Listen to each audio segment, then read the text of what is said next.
ಇವತ್ತು 15-16 ಗುಂಡಿಗಳನ್ನು ತೆಗೆದರೂ ಕೂಡ ಏನೂ ಸಿಕ್ಕಿಲ್ಲ ಅನ್ನುವಂಥದ್ದು ಮೇಲ್ನೋಟಕ್ಕೆ ಗೊತ್ತಾಗಿದೆ. 100 ಗುಂಡಿಗಳನ್ನ ಹಗಿಯೋದಕ್ಕೆ ಸಾಧ್ಯ ಆಗೋದಿಲ್ಲ. ಎಡಪಂಥೀಯ ಕೆಲವು ವ್ಯಕ್ತಿಗಳು ಅಥವಾ ಸಂಸ್ಥೆಗಳು ಅವರ ಆಗ್ರಹದ ಮೇಲೆ SIT ಮಾಡಿ ಅವರು ಇಲ್ಲ ಫಲನೂ ಇಲ್ಲ. ನಾವು ಎಲ್ಲರೂ ಬೇಕು ನಮಗೆ. ನಾವು ಯಾರು ಮುಚ್ಚಾಕುವಂತ ಪ್ರಶ್ನೆ ಇಲ್ಲ.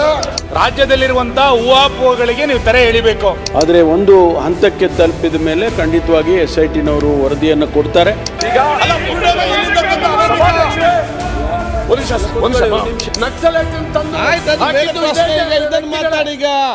ಕಳೆದ 12-13 ದಿನಗಳಿಂದ ಧರ್ಮಸ್ಥಳವನ್ನು ಕೇಂದ್ರವಾಗಿ ಇಟ್ಟುಕೊಂಡು ಅಸಹಜ ಸಾವಿನ ಕುರಿತಂತೆ SIT ತನಿಖೆಯನ್ನು ಮಾಡ್ತಾ ಇರೋದನ್ನು ನಾನು ಸ್ವಾಗತಿಸ್ತೇನೆ.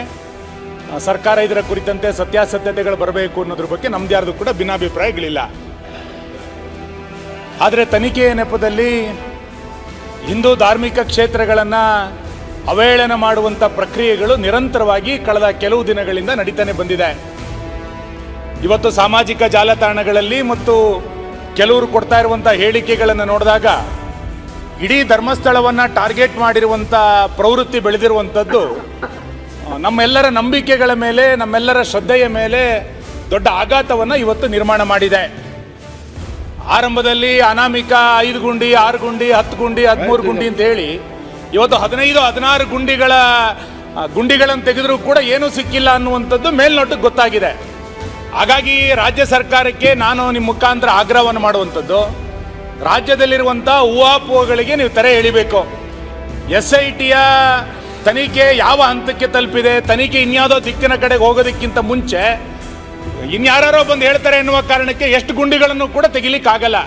ಹಾಗಾಗಿ ಧಾರ್ಮಿಕ ನಂಬಿಕೆಯ ಮೇಲೆ ಯಾರು ಅಪಪ್ರಚಾರಗಳನ್ನು ಮಾಡ್ತಾ ಇದ್ದಾರೆ ಅಂಥವ್ರ ಮೇಲೆ ಕ್ರಮವನ್ನು ಕೈಗೊಳ್ಳಬೇಕು. ಧರ್ಮಸ್ಥಳದ ಪಾವಿತ್ರ್ಯತೆಯನ್ನು ಕಾಪಾಡಲಿಕ್ಕೆ ಸರ್ಕಾರ ಎಚ್ಚರಿಕೆಯನ್ನು ಕ್ರಮವನ್ನು ಕೈಗೊಳ್ಳಬೇಕು ಅನ್ನುವಂಥ ಹಿನ್ನೆಲೆಯಿಂದ ಈ ತನಿಖೆ ಎಲ್ಲಿಯೇ ತನಕ ಬಂದಿದೆ ಅನ್ನುವಂಥದ್ದನ್ನು ಮಾನ್ಯ ಗೃಹ ಸಚಿವರು ತಕ್ಷಣ ಒಂದು ಹೇಳಿಕೆಯನ್ನು ಬಿಡುಗಡೆ ಮಾಡಬೇಕು ಅಂತೇಳಿ ನಾನು ಸರ್ಕಾರವನ್ನು ಆಗ್ರಹಿಸ್ತೇನೆ.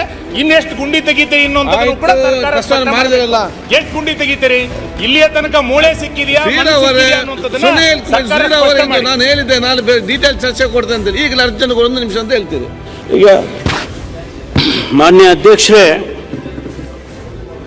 ಮಾನ್ಯ ಸುನೀಲ್ ಕುಮಾರ್ ಅವರು ಬಹಳ ಪ್ರಾಮುಖ್ಯವಾದಂಥ ಮತ್ತು ಗಂಭೀರವಾದಂಥ ಪ್ರಶ್ನೆಯನ್ನ ಇವತ್ತು ಶೂನ್ಯ ವೇಳೆಯಲ್ಲಿ ಎತ್ತಿದ್ದಾರೆ. ನಾವು ಸರ್ಕಾರ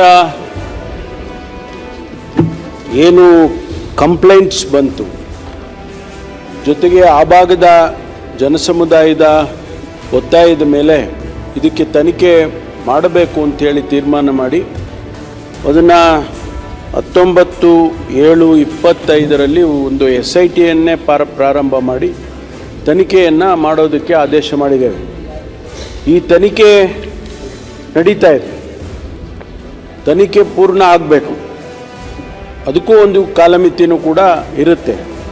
ತನಿಖೆ ಅಂತ ಹೇಳಿದರೆ ಎಷ್ಟು ತಾವು ಹೇಳಿದಾಗೆ 100 ಗುಂಡಿಗಳನ್ನ ಹಗಿಯೋದಕ್ಕೆ ಸಾಧ್ಯ ಆಗೋದಿಲ್ಲ. ಆದರೆ ಒಂದು ಹಂತಕ್ಕೆ ತಲುಪಿದ ಮೇಲೆ ಖಂಡಿತವಾಗಿ SITನವರು ವರದಿಯನ್ನು ಕೊಡ್ತಾರೆ. ಆ ವರದಿ ಬಂದ ಮೇಲೆ ನಾನು ಹೆಚ್ಚಿನ ಮಾಹಿತಿಯೊಂದಿಗೆ ಉತ್ತರವನ್ನು ಕೊಡ್ಬೋದು.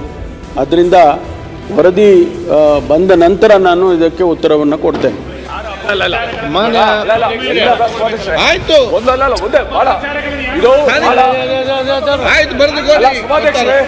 ನಾನು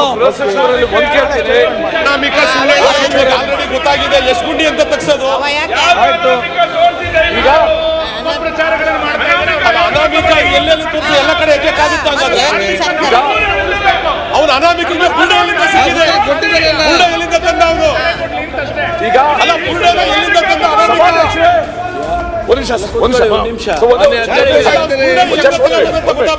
ಈಗ ಉಸ್ತುವಾರಿ ಸಚಿವರು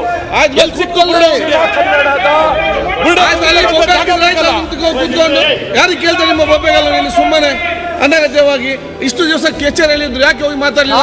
ಕಚೇರಿಯಲ್ಲಿ ಅಲ್ಲಿ ಹೋಗಿ ಮಾತಾಡ್ಬೇಕಿತ್ತು, ಆಫೀಸಲ್ಲಿ ಅಲ್ಲಿ ಮಾತಾಡಿದೆ. ಅವರು ಜೀರೋ ಪ್ರಶ್ನೆ ಎತ್ತಿದಾಗ ನೀವೆಲ್ಲ ನಿಂತಿರ ಅಂತ ಹೇಳಿದ್ರೆ ಸ್ವಲ್ಪ ಇರ್ರಿ. ಇಷ್ಟು ದಿವಸ ಹೋಗಿ ಮಾತಾಡ್ಲಿಲ್ಲ ನೀವು ಯಾರು ಕೂಡ. ಸಭಾಧ್ಯಕ್ಷರೇ 1 ನಿಮಿಷ. ದಕ್ಷಿಣ ಕನ್ನಡ ಉಸ್ತುವಾರಿ ಸಚಿವರು ಮತ್ತು ಆರೋಗ್ಯ ಸಚಿವರಾದ ಶ್ರೀ ದಿನೇಶ್ ಗುಂಡೂರಾವ್ ಅವರು ಒಂದು ಹೇಳಿಕೆ ಮಾಡಿದ್ರು. ದಕ್ಷಿಣ ಕನ್ನಡ ಪೊಲೀಸ್ ಅವರೇ ಇದನ್ನು ಭಾಳ ಚೆನ್ನಾಗಿ ಪ್ರೊಸೀಡ್ ಮಾಡ್ತಾ ಇದ್ರು, ವಿಚಾರಣೆ ಮಾಡೋಕ್ಕೆಲ್ಲ ಅರ್ಹತೆ ಇದೆ, ಅವ್ರಿಗೆ ಕ್ಷಮತೆ ಇದೆ.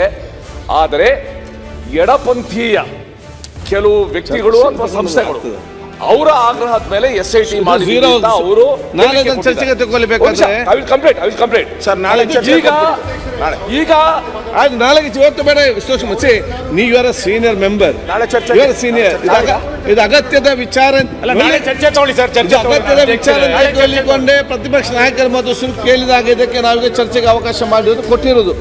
ಇದಕ್ಕೆ ಬೇಕಾದ ನಾಳೆಗೆ ಸ್ಟೇಟ್ಮೆಂಟ್ ಕೊಟ್ಟಿದ್ದಾರೆ.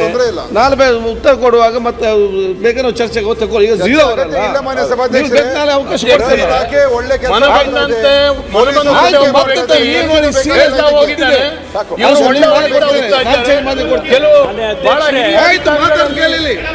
ಸಮಯ ಕೊಡ್ತಾ ಇದ್ದಾರೆ. ಎಡಪಂಥೀಯರು ಪಶ್ಚಿಮ ಘಟ್ಟದಲ್ಲಿ ನಕ್ಸಲೈಟ್ ತಂದು ಇವತ್ತು ಅದನ್ನ ಅನುಭವಿಸಿದ್ದೇವೆ ನಾವು. ಝೀರೋ ಅವರಲ್ಲಿ ಯಾಕೆ ಚರ್ಚೆ ಮಾಡ್ತೀವಿ? ಚರ್ಚೆಗೆ ಅವಕಾಶ ನೀವು ನಾಳೆ ಚರ್ಚೆಗೆ ಅವಕಾಶ ಕೇಳಿ, ಚರ್ಚೆಗೆ ಅವಕಾಶ ಮಾಡಿಕೊಡ್ತೇನೆ. ಹರೀಶ್ ಚರ್ಚೆಗೆ ಅದನ್ನ ಅನೇಕ ಜನ ಒತ್ತಾಯ ಮಾಡಿದ್ದಾರೆ. ಮಂತ್ರಿ ಅವರೇ, ದಿನೇಶ್ ಮಂತ್ರಿ ಅವರೇ, ದಿನೇಶ್ ಮಂತ್ರಿ ಅವರೇ, ನಾವು ನಿಷ್ಪಕ್ಷಪಾತವಾಗಿದ್ದೇವೆ. ನಾವು ಯಾರ ಪರನೂ ಇಲ್ಲ, ಎಡನೂ ಇಲ್ಲ, ಬಲನೂ ಇಲ್ಲ. ನಾವು ಎಲ್ರೂ ಬೇಕು ನಮ್ಗೆ. ನಾವು ಯಾರ ಮುಚ್ಚಾಕುವಂತ ಪ್ರಶ್ನೆ ಇಲ್ಲ. ಸತ್ಯಾಂಶ ಹೊರಗೆ ಬರ್ಬೇಕು ಅಷ್ಟೇ. ಸತ್ಯಾಂಶ ಹೊರಗೆ ಬರ್ಬೇಕು. ನಾವು ಅವ್ರ ಪರ ಇವ್ರ ಪರ ಅಲ್ಲ, ನ್ಯಾಯದ ಪರ, ಸತ್ಯದ ಪರ ಅಷ್ಟೇ ನಾವು. ಸನ್ಮಾನ್ಯ ಅಧ್ಯಕ್ಷರೇ, ಗೃಹ ಸಚಿವರು ನಾಳೆ ಸ್ಟೇಟ್ಮೆಂಟ್ ಮಾಡಲಿ. ನಾಳೆ ಕ್ವಶನ್ ಅವ್ರ ಮೇಲೆ ನಮ್ಮ ಕಾರ್ಯಕ್ರಮಗಳನ್ನ ನೀವು ನೋಡ್ತಾ ಇದ್ರೆ ನಮ್ಮ ಚಾನೆಲ್ ಅನ್ನ ಸಬ್ಸ್ಕ್ರೈಬ್ ಮಾಡಿ, ಪಕ್ಕದ ಬೆಲ್ ಐಕಾನ್ ಒತ್ತಿ ನಮ್ಮನ್ನ ಬೆಂಬಲಿಸಿ. ಹಾಗೆ ನಮ್ಮ ಕಾರ್ಯಕ್ರಮಗಳನ್ನ ಲೈಕ್ ಮಾಡಿ, ಕಮೆಂಟ್ ಮಾಡಿ, ಅದನ್ನ ಬೇರೆಯವರಿಗೂ ವಾಟ್ಸ್ಆಪ್ ಮೂಲಕ ಶೇರ್ ಮಾಡಿ. ನೀವು ಹೀಗೆ ಮಾಡಿದಾಗ ನಮ್ಮ ಚಾನೆಲ್ ಇನ್ನಷ್ಟು ಮತ್ತಷ್ಟು ಜನರಿಗೆ ತಲುಪಲು ನೀವು ನಮ್ಮೊಂದಿಗೆ ಸಹಕರಿಸಿದ ಹಾಗಾಗುತ್ತೆ. ಇದು ನೀವು ಯಾವುದೇ ಖರ್ಚಿಲ್ಲದೆ ಕೆಲವೇ ಸೆಕೆಂಡುಗಳಲ್ಲಿ ನೀಡಬಹುದಾದ ಸಹಕಾರ. ಧನ್ಯವಾದಗಳು.